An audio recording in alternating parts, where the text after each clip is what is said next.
Deepwoken has so many places to explore, but not all of them are friendly.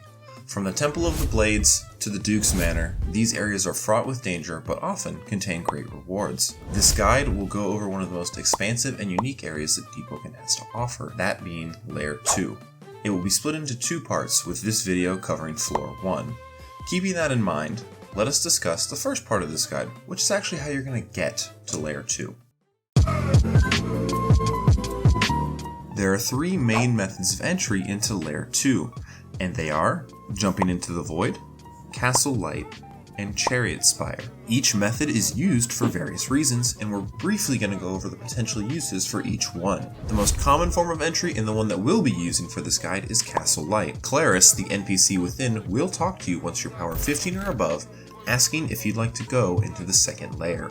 She'll send you down with a light hook, which allows the players to not wipe if they die within a certain time limit. The Chariot Spire allows Ignition Union Origin members to go down in their state-of-the-art deep drill. While this method of entry has no safety nets, it does allow you to get closer to the end of Floor 1, bypassing other objectives you'd have to do in a normal run. Jumping into the void is typically a last resort for many players, as they use it to escape death skanks and risk their lives in the Eternal Gale. There is a threshold for doing this one-player combat, with one PvP tag allowing you to safely jump into the void at 75%, 2 tags at 70%, and more until you reach the cap of 40%. Some players will also willingly jump into the void in order to fulfill requirements to obtain a weapon called the Pleatske's Inferno, but that's for something else entirely, so we'll move on. For all of our runs, the light hook will be an essential resource as we go down and explore Lair 2, and I'm going to go over and explain how the timer for it works. On your first run, your light hook will start with 20 minutes. If you use your hook on a previous run or you happen to die on this run, it goes down to 17 minutes. Time not spent in Lair 2 will regenerate your light hook. You will also regain some sanity as well as some food, water, and blood when leaving or entering Lair 2 if they are beyond a certain threshold. No specific builds are needed to do Lair 2, as anyone can do it provided you know what you're supposed to be doing down there, which is what this guide is for. However, for this guide, we will be doing two different runs, a prep run to get all essential talents and gear that we need, and then a final run to clear the first floor. With that in mind, we're going to dive into the Eternal Gale. We have some main objectives, side objectives, and a couple of environmental hazards to be aware of as we traverse the first floor in Lair 2. Our main objectives are to get the Union Hook talent, to get the Etheron's Gaze talent, and unlock the crafting recipes for Wormwarder Lantern and Delver's Boots. Our side objectives do include unlocking the Ignition Union Origin, and we need to be aware of strong winds and parasites. In various spots within Lair 2, there is a chance for winds to appear, slowing and pushing your character back. If you are pushed back too far, you will be ragdolled and flung in the direction the wind is blowing. This can potentially knock you off of bridges to pits below or even into instant kill zones, ruining the run instantly. So in order to fight this, your character needs to face against the wind and move forward against it. After a brief period of time, the wind will subside, allowing you to continue your journey as normal. You will know if you're failing to fight the wind, as your screen will begin to shake.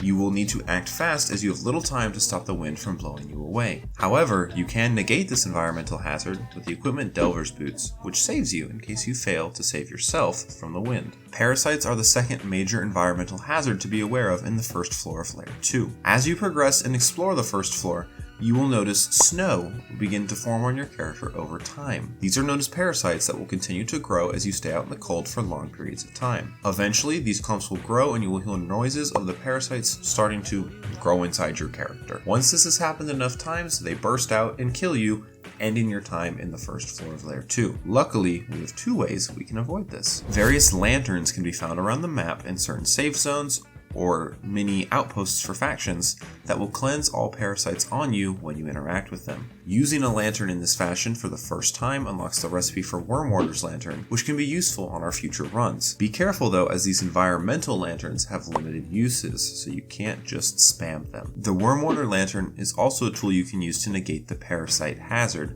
as it stops parasite gain while you have it on you. We will be getting this later in our runs. There's also the Grand Fisher's Helm, granting you the talent Cold Seep Reactor. This talent also nullifies the parasite hazard entirely. You can gain this helmet by taking the job The Fisherman and killing the NPC that spawns from it on on job boards. With all these environmental hazards discussed and explained, we will now dive into what your first time in Layer 2, Floor 1 is going to look like. You'll notice that your character wakes up in a small valley with 2 exits, each of which can lead down a different path.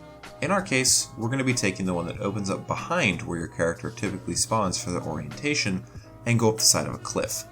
Up on this cliffside, after jumping a small gap, is a tent. Outside of the tent, there's an orb that functions as a key that will allow us to open a gate to the next section of Floor 1. Beware though, as carbuncles will try to ambush you nearby, but you can easily run away from them. Now, if we retrace our steps and go the other route we could have taken, turning right instead of left, we will arrive at a gate. We can use the key that we just got to open the gate and proceed to the next area, the Ethereal Shrine. The Ethereal Shrine is the first major zone within the first floor of Layer 2, and it's where we're going to be spending most of our time for this first run. We're going to start by unlocking the Union Hook talent. This talent can be unlocked by finding a Bone Keeper that's guarding a bridge that will let you power on a generator in order to talk to the friendly Ignition Union NPCs in a nearby area. So we will enter the gate and follow the bridges straight through this zone, not taking any turns until we arrive at a fork in the road, one towards a broken bridge and the other towards a small cave. We will go into and through the cave, and you will arrive at a fully made bridge where a Bone Keeper will spawn. I want to emphasize, this fight is mandatory, as a barrier will spawn blocking your path to the generator until the Bone Keeper is dead. This Bone Keeper will spawn either in front of you or behind you.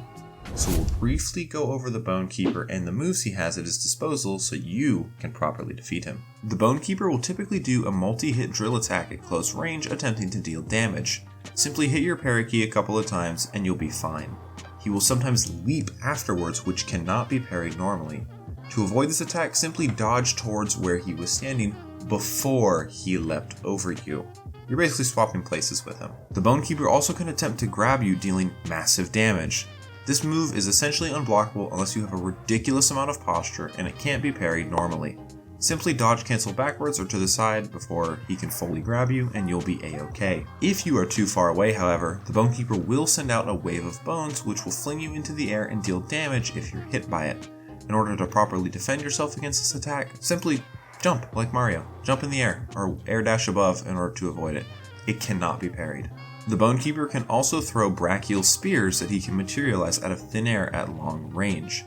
He does a very long wind-up and then he'll throw the spear. It can be parried or dodged, but for new players, I suggest running around like a Looney Tunes character so you can avoid the spear. Lastly, the Bone Keeper can go into a stance and try to shoulder charge the player. This move can break your block if it strikes you, but if he misses, he'll just go off into the distance and he'll usually follow up with like a Bone Wave or a brachial spear.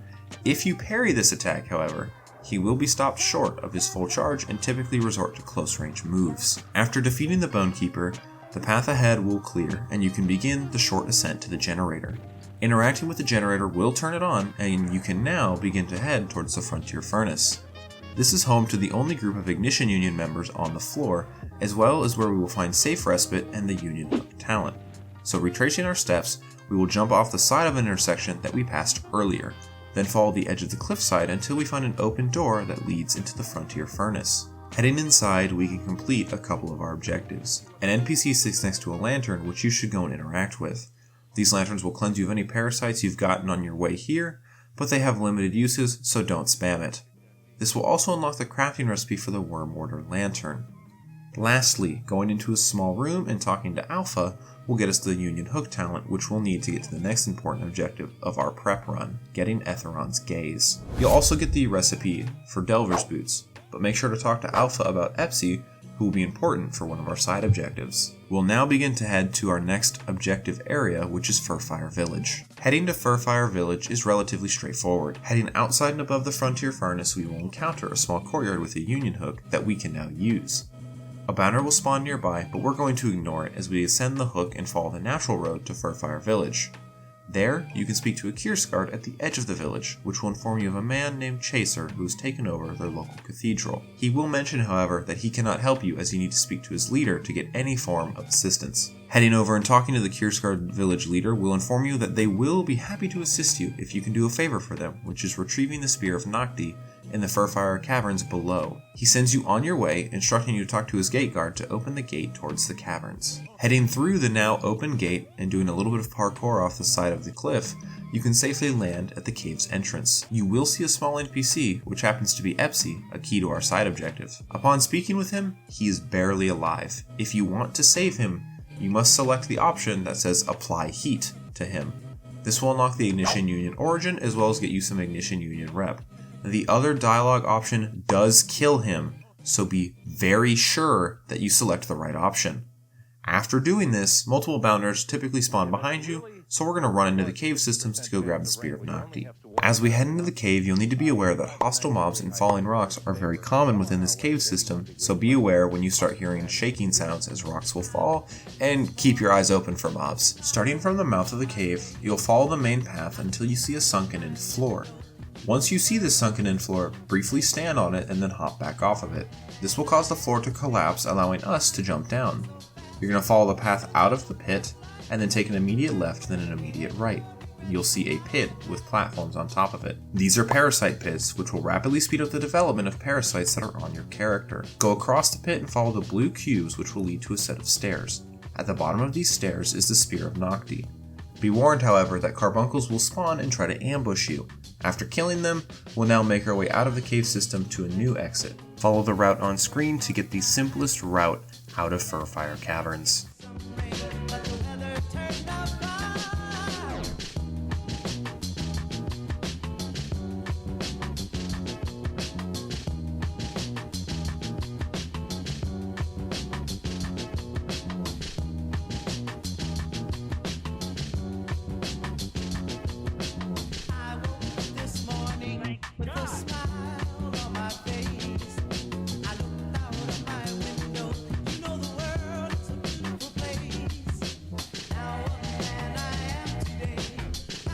Return to and talk to the leader, and you'll now have the talent Etheron's Gaze. But with all of our objectives completed, we can now leave using our light hook and go get the materials for the gear that we need in order to head to Chaser with as much preparation as we can. In order to craft everything that you're going to need, you'll need the following materials: a pair of leather boots, 2 umbrite, 4 gale wax, 4 erythene, and 4 spark glands. All of this gear besides the gale wax you can get from the surface. After acquiring all of these materials, head down back to Castle Light for our final run, where you will craft your items on your way to Chaser for all your future runs. Alternatively, you can get the gale wax, craft all the items, and restart your run with the gear equipped to do a 3rd run. For our next run, you will need 4 gale wax, and we're going to show a very simple route to do so. Upon opening the first gate to get into the Ethereal Shrine zone, a gale wax is right outside of the gate. We'll pick that up to make 1, and we're on to the next gale wax. In the cave that is right next to the Bonekeeper Bridge for Generator, a 2nd gale wax can be found. Pick that up and we're on to the 3rd. After killing the Bonekeeper to turn on the generator, there will be a 3rd gale wax on your ascent to the generator. So that makes 3, and we're going to go for 4. The last gale wax that you'll need will be found outside of the Frontier Furnace. Go inside, use the crafting table within to craft the Wormwarder Lantern and the Delver's Boots. Equip them, and we're off to go to Chaser. We will be using the Nest Valley route, which is what most players use. Just like our prep run, head over to Furfire Village, talk to all the NPCs within, and then go into the caverns. We're going to go into the caves and past the collapsing floor this time, and take a shortcut to the spot where a Bounder or Bonekeeper will spawn to climb up to the Parasite Pit that we did in our prep run. This time, however, we're going to continue going forward instead of doing a 180. There will now be an open door that leads to an area which is a cliffside overlooking the Nest Valley. Once you drop down into this valley, several Bounders will spawn. I'm not kidding. We aren't here to kill them, only to run away from them. If any manage to ragdoll you as you run, spam ragdoll cancel by hitting M2 so you can keep running, hopefully avoid being stun locked, and hopefully avoid dying. At the end of this valley, there is a pathway to get to Chaser, so we're going to run along the valley's left side as you're going to climb up the side near where the valley ends so we can traverse the upper levels of the Maw of Etherion, which is where Chaser is. We're going to hop from building to building, avoiding collapsing floors which can kill you as they lead to a kill pit, and jumping across a gap to a lower tower. Following this path through all the towers will lead you through a short library area which has a union hook on the other side of it. Ascend this hook and follow the path upwards, which will eventually lead you to the entrance of Chaser's boss room. In preparation to fight Chaser, let's go over his unique mechanics and his moves. hearts with such a pain to be alone. Chaser is the main boss of floor 1. He is divided into 3 different phases. His closed roof phase, open roof phase, and the schizophrenia phase. We're going to go over each phase and what matters within them as we head into each of those phases for our boss fight. Chaser also has mechanics that are unique to his fight that you're going to need to understand in order to beat him. They are as follows: jar destruction / regeneration, invulnerability, berserk mode, and blood circle / damage ticks. A key aspect to Chaser's fight are all of his blood jars scattered around the arena. These jars enable some of Chaser's moves to work, as well as granting him passive health regeneration. You will know if he's using a jar for the boss fight because it will glow and show blood being drained from it. They can be broken by M1 attacks and some mantras. This is going to be your main objective for the first half of the fight, so pay attention. Chaser is invulnerable if he's in the air and using his moves. After a given cycle of moves is completed, he will collapse to the floor to where he can then be attacked. After a short duration, he's going to force the players off of him with a blood vent, starting his next cycle of moves, as well as healing him based on the jars around him. When most of Chaser's blood jars have been destroyed, he will gain access to his berserk mode. This typically happens later in the boss fight, but you can tell that he's in berserk mode by his maniacal laughing and he'll glow red. His attacks for that given cycle will happen a lot faster than usual, so be ready to react quickly. During Chaser's final phase, he will spawn a blood circle on the floor, and everything outside of this circle will start taking damage through multiple damage ticks. Staying in the circle prevents these ticks from hurting you, but Chaser will be on the inside of the circle using various moves, as well as slamming his body into the floor, which will hit anyone inside the circle. This slam can be parried or dodged, but we will discuss 2 strategies to help you avoid this. After 2 sets of attacks in this state, the boss fight will end. With all of Chaser's unique mechanics covered, we can now go over his moves and when each phase will occur as the boss fight progresses.